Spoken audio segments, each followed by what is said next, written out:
We all know about Blue Owl. We all know about Blackstone. We all know that BlackRock is now kind of a victim of this private credit crisis. But now go ahead and include JP Morgan.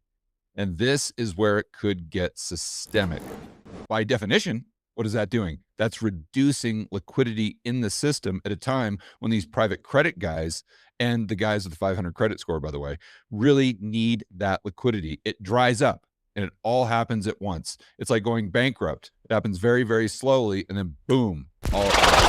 Hello, fellow Rebel Capitals. Hope you're well. So most of you know I've been having some serious internet issues, but hopefully this stream will work because we've got some big news. We all know about Blue Owl. We all know about Blackstone. We all know that BlackRock is now kind of a victim of this private credit crisis. But now go ahead and include JP Morgan.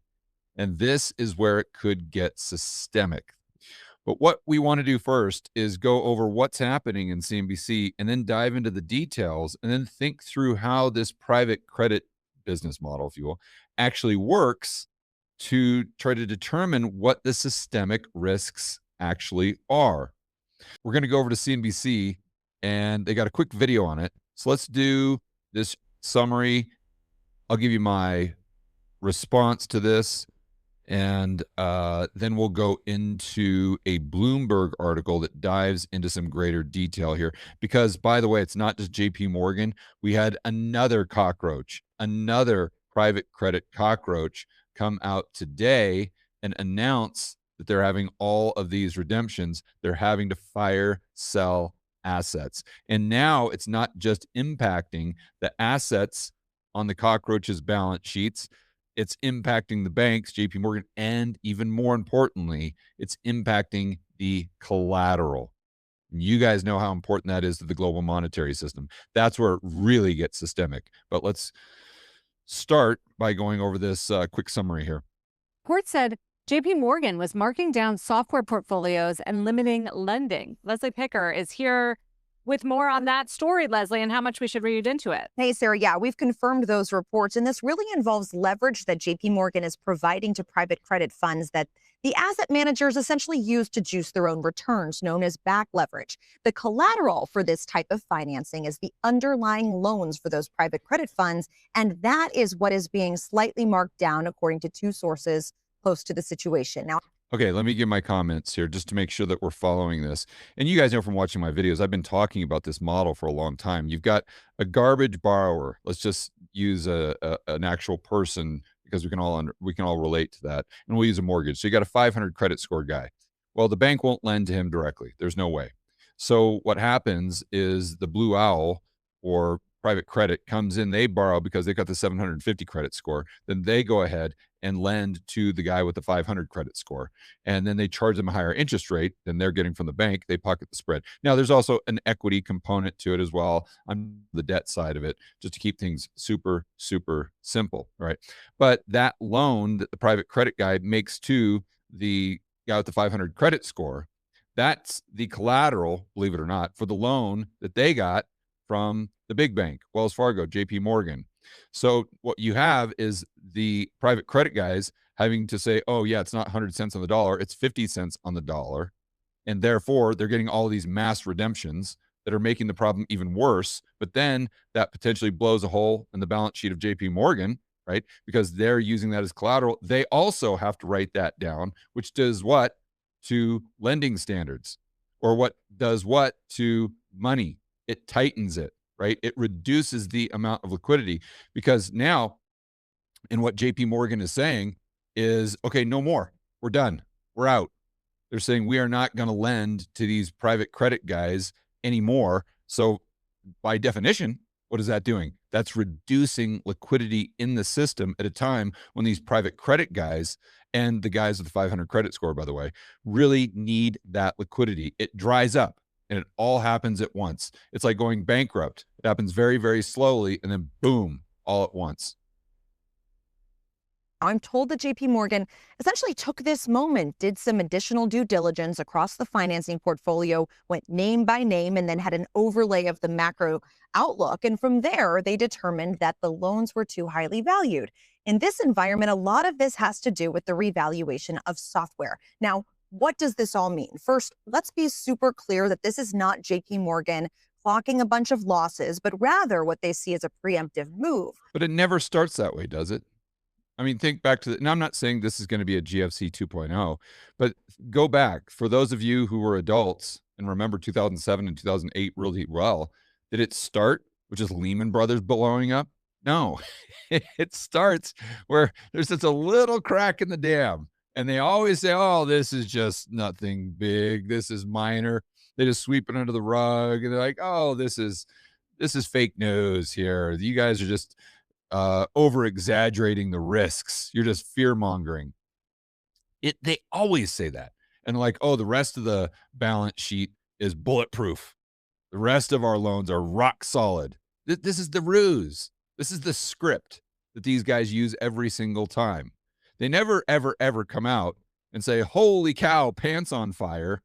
You guys better take all your money right now because we're insolvent. It never, and I'm not saying that JP Morgan is going to go bust, but these cycles always work this way. Now, is JP Morgan going to have more problems? In my view, my base case would be absolutely they are. This is just the smoke.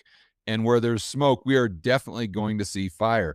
I don't think this is inning 9. I don't think this is like Silicon Valley Bank, which just, goes away. And by the way, Silicon Valley Bank didn't go away because the problem that created Silicon Valley Bank to begin with is essentially the problem that we're seeing right now, but just further down the road, further down the cycle.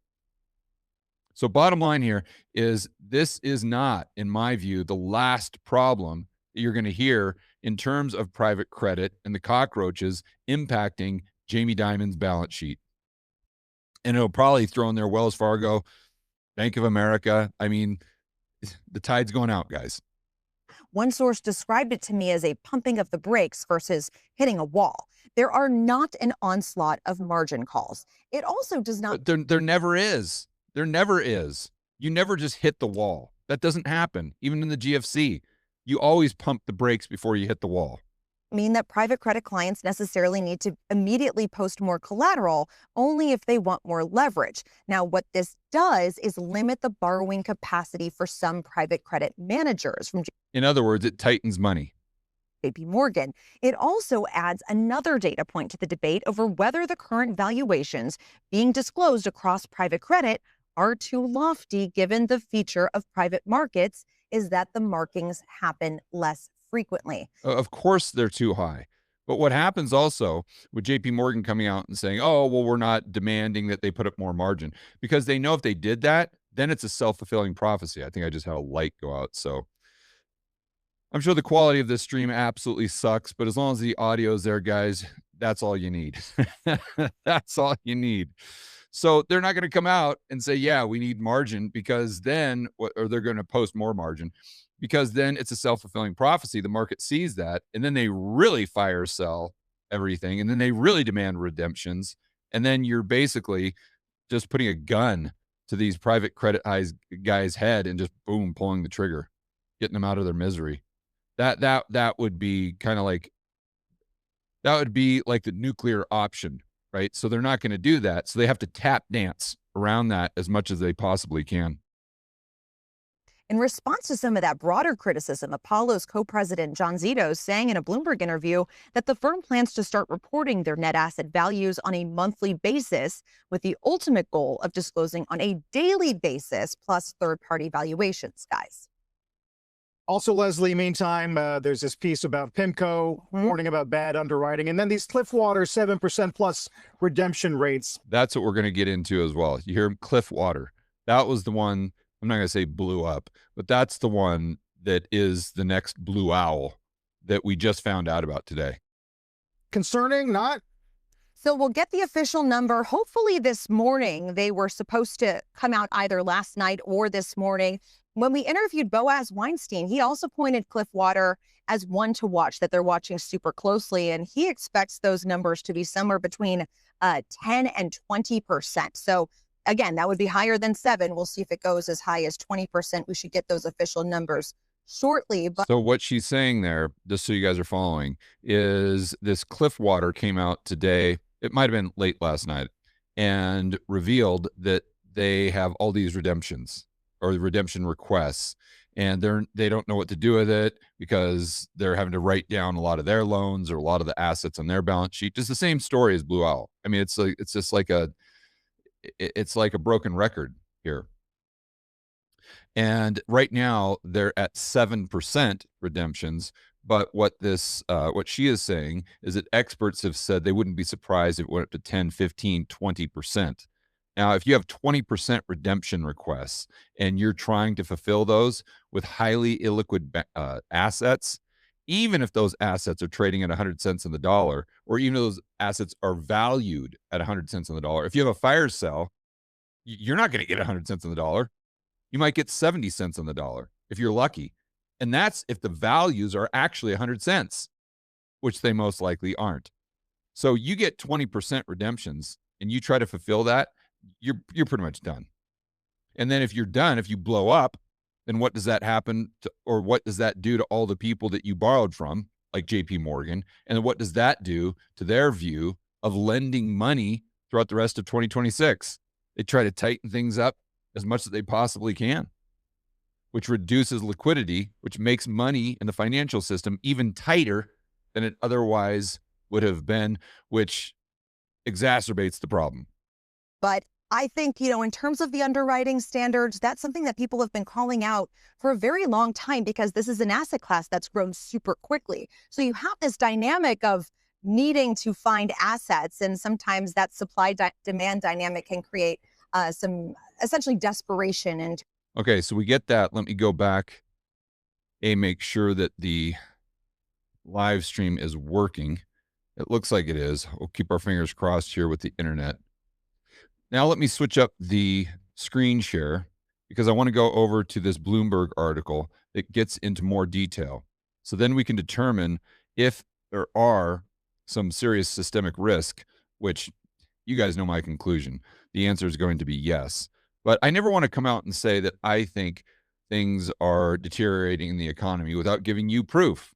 It's not just my opinion. I'm not just pulling this out of the sky. And if it's my base case that we're only in inning, let's say 5 of this credit cycle, I'm not just going to come out and say that.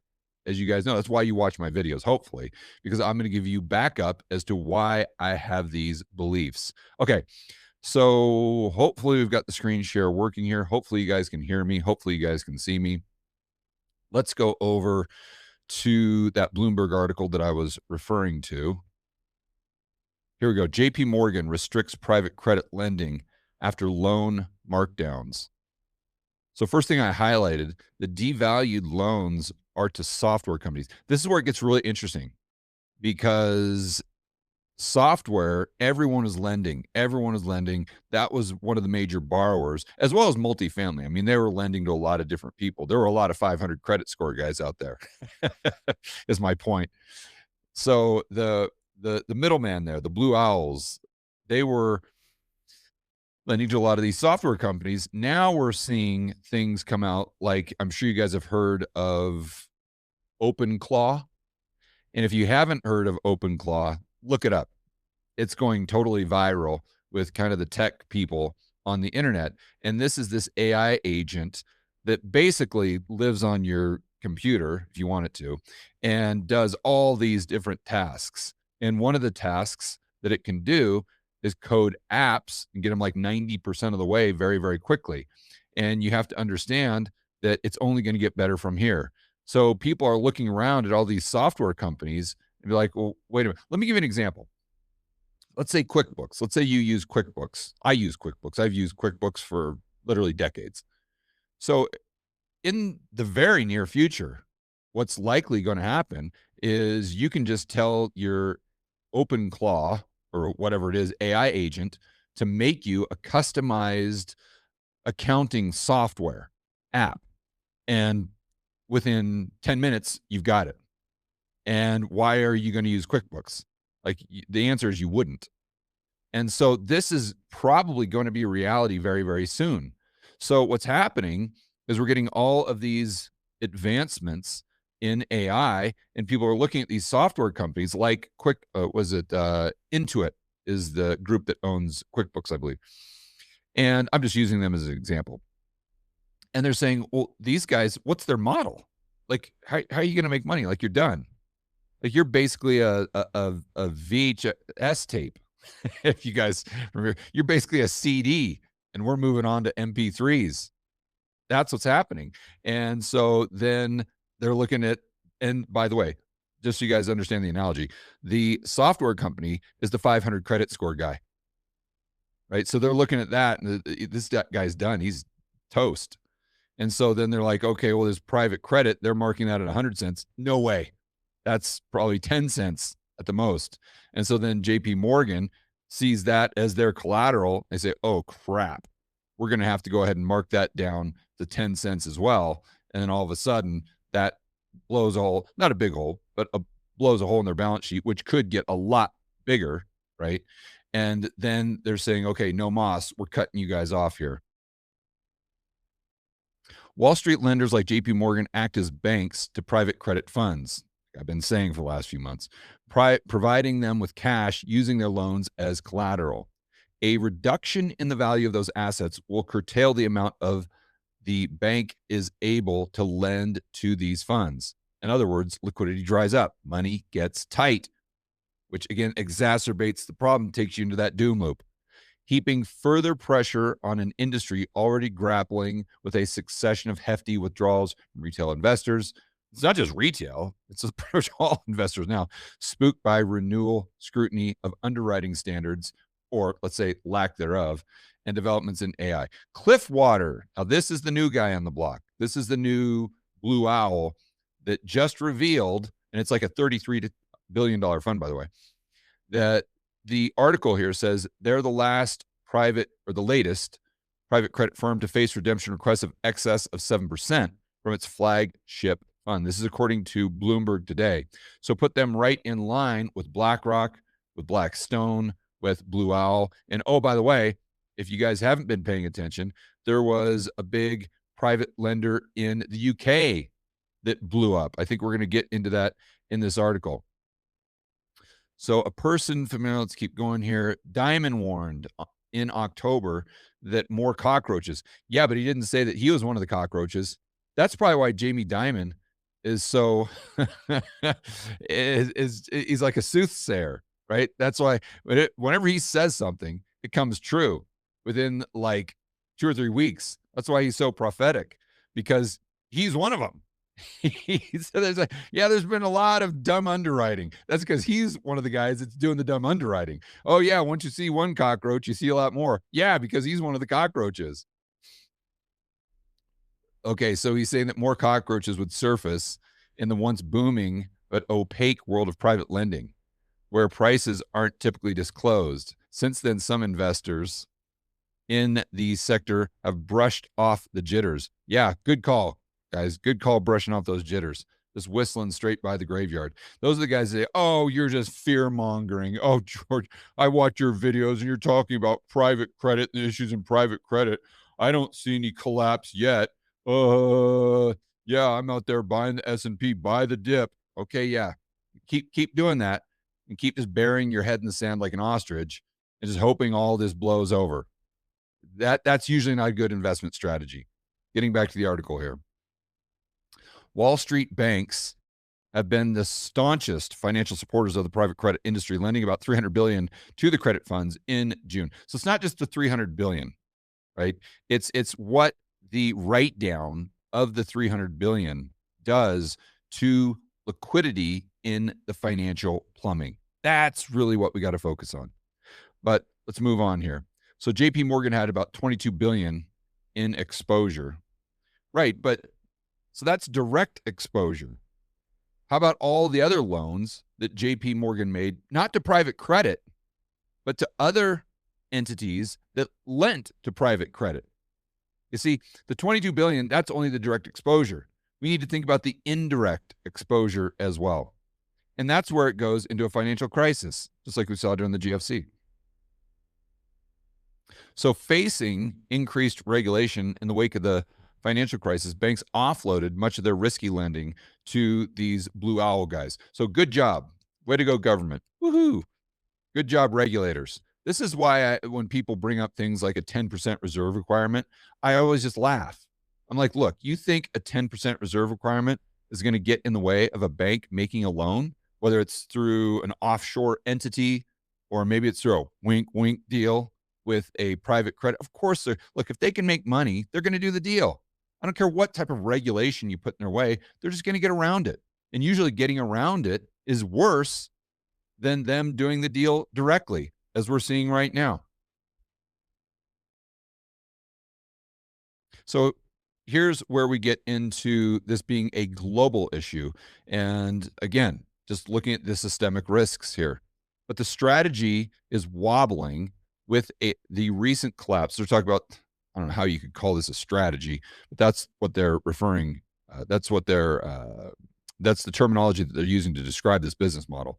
So the strategy is wobbling with the recent collapse of UK mortgage lender Market Financial Solutions.